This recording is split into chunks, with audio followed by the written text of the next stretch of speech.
Ethereum has also been on quite a tear lately, along with other cryptos such as Bitcoin and the altcoins. As a matter of fact, we have hit our wave one target here as well of 32.51. In reality, we actually exceeded it. We hit 33.88, which is a good bullish sign. We are also showing that we were overbought in our MACD, which is fine. We see the MACD curling back down as we are entering a healthy wave two correction. And based on this macro picture, we should hold 25.42 in this wave two correction. As for our micro picture, as I mentioned, we are probably in wave two. We're likely in wave two. Either pattern, it's looking like we're going to pull back into this purple box for a final lower low, or a low about the same as where we were before, based on the 61.8% retrace of the 1-2 in the micro picture. We must hold 23.58. That would be the invalidation point.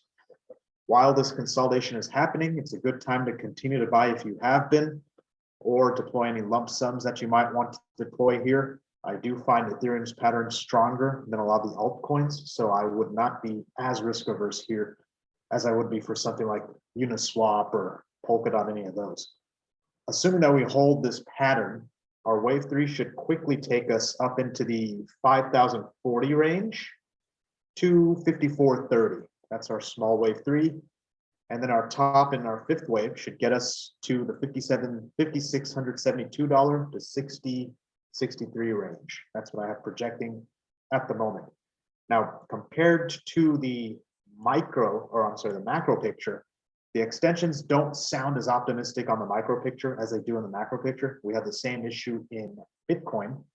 Again, our top is projecting at 6,000, somewhere in that range in the micro picture. But when we look at the big picture again, I'm going to zoom in just a bit more and make this more clear. Again, we have our 1-2. Our third wave should be getting us into $6,000 alone, third wave alone. So what that means is we should expect our third wave to be really powerful. It should get us into this purple box up here just before we even get into the fifth wave. Eventually, we'll have a fourth wave consolidation. Our fifth wave should take us deeper into that box, further up. 9,000 plus may be a possibility, but right now extensions are pointing at the 75-70 range. There's a lot of confluence there. You can see that that's one of the top resistances. So 75-70 is a very likely top for Ethereum, and that number comes up. There's another extension here that points at it, but there's confluence across the board in that range.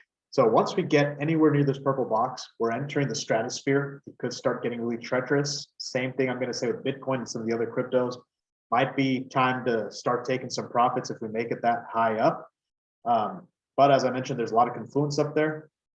And as for our bigger extensions, our typical rule for a fifth wave extension is off of the big 3-4 pattern, you have your fifth wave hitting the 0.382, the 0.5, or the 0.618 extensions.